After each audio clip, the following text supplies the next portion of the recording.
For consistency आपको ये रहता है कि आपको कंसिस्टेंट बना रहना पड़ता है। ऐसा नहीं कि आप एक दिन बहुत ज़्यादा पढ़ लिए और फिर 4 दिन का गैप मार दिया और फिर 5वें दिन आप पढ़ेंगे तो आपको जो आपने पहले 4 दिन पढ़ा था वो आपको कुछ काम का नहीं बचा आपके लिए। लेकिन बसंत सर ने एक बहुत बढ़िया चीज़ बताई थी कि आप जब भी ऐसी सिचुएशन में आओ तो आप ये सोच लो कि यहाँ से मैं बेस्ट क्या कर सकता हूँ, बस इतना सोच लीजिए। तो आपको ये नहीं सोचना पड़ेगा कि अब मेरे साथ क्या आगे होगा, क्योंकि आपको आईआईटी में वो लोग सॉल्व करने का भी टाइम नहीं देते, आपको सॉल्व करने के लिए ब्लैक बोर्ड पर लिखने का भी नहीं बोलते। वो आपको बोलते हैं मैट्रिक्स लिखिए, इसको देखो, इसके आइगन वेक्टर्स बता दो या इसके आइगन वैल्यूज बता दो ऑन दी स्पॉट।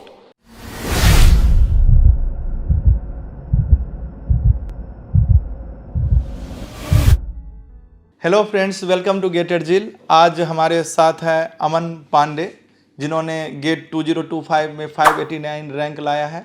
और सबसे खुशी की बात यह है कि इनका आईआईटी मद्रास में एमएस सीएसई कोर्स में हुआ है, जो कि इतना आसान नहीं होता है। आज की दुनिया रिसर्च को ज़्यादा जो है इम्पोर्टेंस दे रही है और बहुत अच्छा प्लेसमेंट पैकेज, अच्छा प्रोफाइल, आरएनडी में जाते बच्चे, जिसके पास एक अच्छा अपॉर्चुनिटी है।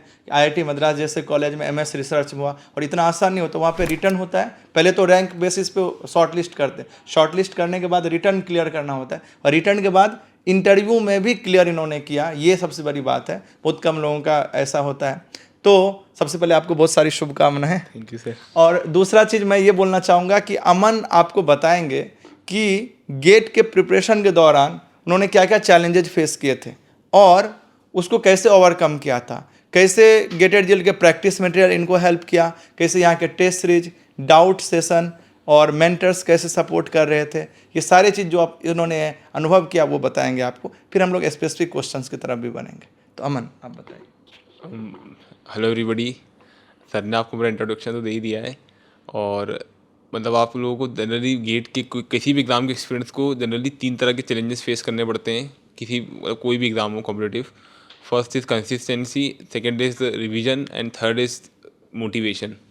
फॉर कंसिस्टेंसी आपको ये रहता है कि आपको कंसिस्टेंट बना रहना पड़ता है। ऐसा नहीं कि आप एक दिन बहुत ज़्यादा पढ़ लिए और फिर 4 दिन का गैप मार दिया और फिर 5वें दिन आप पढ़ेंगे तो आपको जो आपने पहले 4 दिन पढ़ा था वो आपको कुछ काम का नहीं बचा आपके लिए, क्योंकि आपके अंदर वो बैठा नहीं कंसेप्ट और आपको वो इरेज ऑफ हो गया एक तरह से।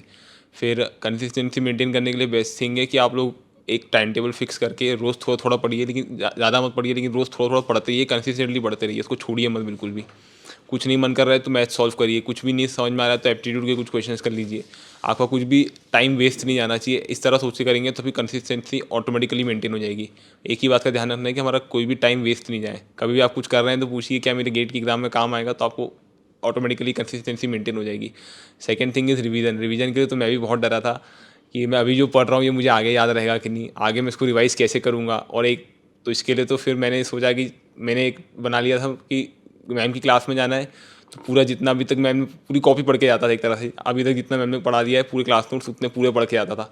इसमें काफ़ी टाइम भी आता था, लेकिन धीरे धीरे जब ऐसा करते गए तो वो क्लास नोट्स छोटे होते जाते हैं अपने आप ही, क्योंकि आपको बार बार पूरा पढ़ना नहीं पड़ता। आप देखते हो तो आपके मन में पूरी एक रील चल जाती है उसकी कि हाँ ये आता है, ये हो गया, ये हो गया। तो ऐसे आप क्लास में जब भी आइए क्लास नोट्स रिवाइज़ करके आइए। बिना क्लास नोट्स रिवाइज़ करे आप कोई भी क्लास अटेंड मत करिए। कोई सी भी क्लास, आप चाहे मैथ्स की अटेंड कर रहे हो या फिर आप टेक्निकल सब्जेक्ट्स की कोई भी क्लास अटेंड कर रहे हो, आप बिना रिवाइज़ करे अपने पिछले नोट्स आइए ही मत। क्योंकि आप आएंगे तो आपको पिछले नोट्स रिवाइज़ नहीं, आपको उस वक्त अच्छा फील गुड होगा कि हाँ मुझे सब आ रहा है, लेकिन आप जैसे वापस घर जाएंगे अगेन इरेज ऑफ हो जाएगा। तो रिवीजन के लिए ये एक चीज़ है। फिर रिवीजन करने के बाद एक और फिर चिंता आ गई थी, मुझे भी, सबको आती है कि यार मैंने एक बार रिवीजन कर लिया, पहले भूल गया, अभी एक बार कर लिया, फिर मैं भूल नहीं आऊँ। तो इसके लिए मेरे को बसंत सर के पास गया था। तो बसंत सर से मैंने, शाम का समय था, मैं पढ़ के बस निकल रहा था, बसंत सर ने एकदम से मुझे कॉल, मैं यही सोचता हुआ जा रहा था, बसंत ने मुझे कॉल करा कि क्या हो गया, कहाँ जा रहे हो, अभी क्या चल रहा है। बसंत सर सबसे पूछते रहते हैं। बसंत सर मतलब आपको यहाँ पे बसंत सर आपको मिल गए तो आपको पूरा पूछ लेंगे कि अभी क्या कर रहे हो, आपका कैसा क्या परेशानी आ रही है। तो मैंने बताया सर अभी मैं पढ़ तो रहा हूँ, रिवीजन कर रहा था अभी मैं, उस वक्त मेरा फर्स्ट रिवीजन चल रहा था। तो मैंने बोला सर फर्स्ट रिवीजन कर रहा हूँ, लेकिन ऐसा लग रहा है कि पहले पढ़ा था वो भूल गया, फर्स्ट रिवीजन किया सेकंड करूँगा तो ऐसा नहीं हो कि फर्स्ट में भी भूल गया हूँ मैं, ऐसा नहीं हो। सर ने बोला आप दीवार पे बार बार हथौड़ा मारोगे तो आपको लगेगा कि दीवार तो टूटी नहीं, लेकिन वो कमज़ोर हो गई है, आप एक बार और मारोगे तो वो टूटी जाएगी। तो मैंने इस बात को गार्ड मान लिया कि हाँ मेरे को अभी एक बार और करते रहना है, इसकी चिंता नहीं करनी कि मैं भूल जाऊँगा कि नहीं, दीवार कमज़ोर हो रही है, तोड़ दूंगा मैं आगे। तो आपको रिवीजन के लिए इस तरह से आपको रिवीजन जरूर करते रहना है, क्योंकि रिवीजन से एक बात होती है कि आप कुछ कंसेप्ट, ऐसा नहीं कि आप जो कंसेप्ट पढ़े वो रिवाइज ही होते हैं, आपको कुछ नया पता भी चलता है। क्लास नोट्स आप जब बार बार पढ़ते हो ना तो आपको कुछ नए पॉइंट्स पता चलते हैं, कुछ आपको मतलब छोटी शॉर्ट ट्रिक्स आपको अपने आप अपनी खुद की बना लेते हो। ऐसा नहीं कि सिर्फ आपको टीचर्स बता देंगे, आप खुद भी बना लेते हो। वो नोट्स के अंदर ही रहती है, लेकिन हम कभी देख नहीं पाते क्योंकि हम बार बार नहीं पढ़ते हैं। तो बार बार पढ़िए उसको। और third is motivation. Motivation again is the key thing, because कि हम लोग बहुत लंबे समय के लिए पढ़ाई कर रहे हैं, कोई 7 महीने के लिए, कोई 8 महीने के लिए, कोई 1 साल के लिए। तो जब आप ये पढ़ाई करते हैं तो आपको बीच में कभी आपको ऐसा लग सकता है कि टेस्ट में मार्क्स कम आ गए, या फिर आप क्लास में अच्छा परफॉर्म नहीं, आपको कुछ याद नहीं हो पा रहा है, कुछ कंसेप्ट समझ में नहीं आ रहा, तो आपको लगा यार मेरे को आ नहीं रहा है, आगे कर पाऊंगा कि नहीं, क्या होगा। बहुत सारी चिंताएं सताती हैं। तो उसके लिए भी अगेन बसंत सर ने एक बहुत बढ़िया चीज़ बताई थी कि आप जब भी ऐसी सिचुएशन में आओ तो आप ये सोच लो कि यहाँ से मैं बेस्ट क्या कर सकता हूँ, बस इतना सोच लीजिए। तो आपको ये नहीं सोचना पड़ेगा कि अब मेरे साथ क्या आगे होगा, अभी मैं जहाँ हूँ उससे तो कुछ बेस्ट करूँगा तो बेस्ट पे जाऊँगा। तो आप ये सोच लीजिए कि अभी से मैं बेस्ट क्या कर सकता हूँ, अभी मैं जहाँ हूँ जिस पोजीशन पे हूँ वहाँ से बेस्ट क्या कर सकता हूँ। और इसके लिए मैम ने एक बार, मैं कंपाइलर की शायद से क्लास थी 4 बजे के करीब, तो मैम ने एकदम, उस दिन कम बच्चे ही आए थे, तो मैम ऐसी थोड़ी देर बात करने आखिरी में बैठी थी। मैम ने ऐसे ही सबको, सब बच्चे थोड़े से उस वक्त लास्ट के चल रहा था कंपाइलर, अगेन आखिरी का टॉपिक होता है, सब थोड़े से वो रहते हैं, चिंतित रहते हैं कि अब एग्ज़ाम और पास आ गई हमारे, हमको रिवाइज भी करना है, टेस्ट भी चल रहे हैं सब, और नया भी कुछ कुछ याद करते रहना है जो हमारा पेंडिंग है। तो ये सब चलता रहता है। तो उस वक्त सब बच्चे थोड़े से ऐसे, तो मैम ने उस दिन एक स्मॉल टॉक करी थी बच्चों के साथ में। तो मैम ने बताया था कि आप लोग चिंता मत करिए, एंड तक लगे रहिए। गेट एग्ज़ाम में आपको अच्छा अगर आप एंड तक लगे रहेंगे, अपना पूरा पूरा देने की कोशिश करते रहेंगे, पूरा पूरा देंगे भी, कोशिश करते रहिए, आप लोग एंड तक लगे रहिए, तो आपको कुछ, अभी आप जहाँ हैं उससे अच्छी पोजीशन पे बिल्कुल जाएंगे। तो बस इससे थोड़ा सा हिम्मत बन गई कि हाँ हम लोग लगे रहना आखिरी तक। तो आखिरी तक लगे रहे तो फिर अगेन काम हो जाता है। Very nice. देखो यहाँ पे सबसे बड़ी सीखने वाली बात है कि जब टीचर्स गुरु जो कुछ आपको बताते हैं ना, उसको सीरियसली लेना चाहिए, और अमन ने उसको सीरियसली लिया।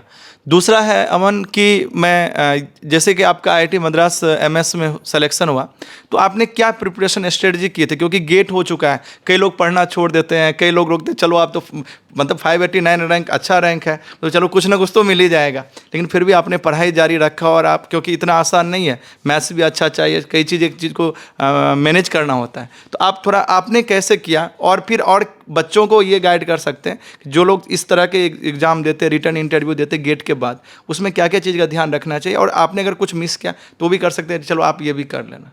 जी सर। तो अगेन जब मेरा वापस, मैं जब रिज़ल्ट आए थे गेट के, उसके बाद मैं फिर कोचिंग आया था मैम के पास मिलने के लिए। तो मैम ने मुझे बताया था कि आपको अगर इंटरव्यू के लिए कॉल वॉल आए तो आप जाना, और उन्होंने मुझे पूछा मैम वहाँ की प्रिपरेशन कैसे करनी है। तो फिर अगेन मैम ने मुझे गाइड करा था, सर ने गाइड करा था। और जनरली आपको ये रहेगा कि टेक्निकल, आपको जो रिटर्न टेस्ट होते हैं उसमें टेक्निकल और एप्टीट्यूड पार्ट रहता है, मैथ्स का पार्ट भी रहता है, वो भी बेसिक रहता है। तो उसके रिटर्न टेस्ट के लिए तो आप कंप्लीटली आपके जो क्लास नोट्स हैं उसको फॉलो करिए। मैम ने आपको जितना पढ़ाया है, सर ने आपको जो क्लास नोट्स बनाया है उसको बिल्कुल अच्छे से फॉलो करिए, उसको पूरा रिवाइज करके जाइए। तो आपको रिटर्न टेस्ट में कोई दिक्कत नहीं आएगी, एज ऑफ मुझे जितना पता है। और चाहे आईआईटी मद्रास का हो, या बॉम्बे का हो, या हैदराबाद का हो, कहीं भी आपको ऐसी कोई दिक्कत नहीं है रिटर्न टेस्ट में, टेक्निकल पार्ट के, एप्टीट्यूड पार्ट के लिए। फिर जो इंटरव्यू है उसमें अगेन टेक्निकल पार्ट रहेगा। उसके लिए आप जो स्टैंडर्ड बुक से, आप मैम के पास आइए, मैम आपको स्टैंडर्ड बुक से कुछ बता देगी कि आप इतना ये पढ़ लीजिए, इस चैप्टर से इस चैप्टर तक पढ़ लीजिए, आपको ये पेज से पेज में आपको आपकी काम की चीज़ें मिल जाएगी। क्योंकि आप पूरी स्टैंडर्ड बुक पढ़ने आओगे तो आपका पूरा टाइम चला जाएगा। तो आप उससे पढ़ सकते हो, और क्लास नोट्स रिवाइज करके जाइएगा तो फिर टेक्निकल पार्ट्स के लिए अच्छा रहेगा। और फिर 3 चीज़ें रहती है जिसके लिए आपको थोड़ा एक्स्ट्रा पढ़ना पड़ेगा। द फर्स्ट इज़ आपके जो मैथमेटिक्स पार्ट है, और फिर सेकंड आपका जो डीएसए का पार्ट रहता है, डेटा स्ट्रक्चर्स एंड एल्गोरिदम से, अगर आप वो टॉपिक चूज़ करते हो। और थर्ड कुछ आपका ये बार इंटेलिजेंट सिस्टम्स की जो स्ट्रीम रहती है, सब आईटीज़ में एमएस के लिए, एमटेक के लिए इंटेलिजेंट सिस्टम की स्ट्रीम रहती है, या एमटेक एआई के लिए। तो उसके इंटरव्यू के लिए आपको एआई की कुछ चीज़ें पढ़नी पड़ सकती है, मशीन लर्निंग से रिलेटेड। उसमें भी अगेन वो बहुत डीप नहीं पूछते हैं, बेसिक एआई मतलब बेसिक एमएल एल्गोरिदम्स पूछेंगे, लीनियर रिग्रेशन या लॉजिस्टिक रिग्रेशन वगैरह, बेस, नेव क्लासीफायर एक्सेट्रा। और मैथमेटिक्स में आपको जनरली प्रोबेबिलिटी और लीनियर अलजेब्रा में से पूछ सकते हैं वो लोग, जो भी पूछेंगे। प्रोबेबिलिटी मैंने मैथमेटिक्स के लिए प्रिपेयर करा था, तो प्रोबेबिलिटी के लिए मैंने एनपीटीएल के लेक्चर से प्रिपेयर करा था। और लीनियर अलजेब्रा के लिए मैंने मैम से पूछा था, मैम ने वो मुझे गिलबर्ट स्टैंग की वीडियो रिकमेंड करी थी, तो वो प्लेलिस्ट मैंने देखी थी। उसमें भी पूरी नहीं देखी थी, 23 वीडियोस ऐसे 20 to 23 वीडियो समथिंग देखी थी।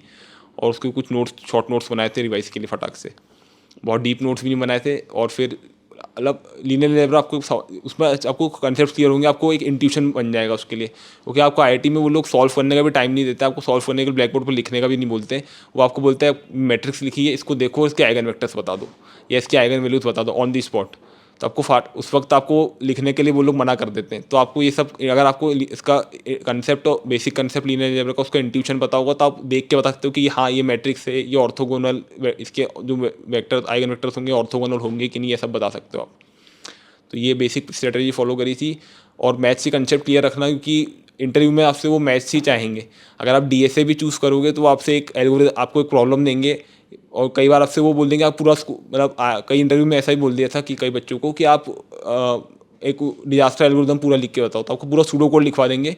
फिर पूछेंगे इसकी आपको कॉम्प्लेक्सिटी निकालनी या प्रूव करनी है, थोड़े आपको मैथमेटिक्स के कंसेप्ट उस वक्त भी अप्लाई करने पड़ते हैं।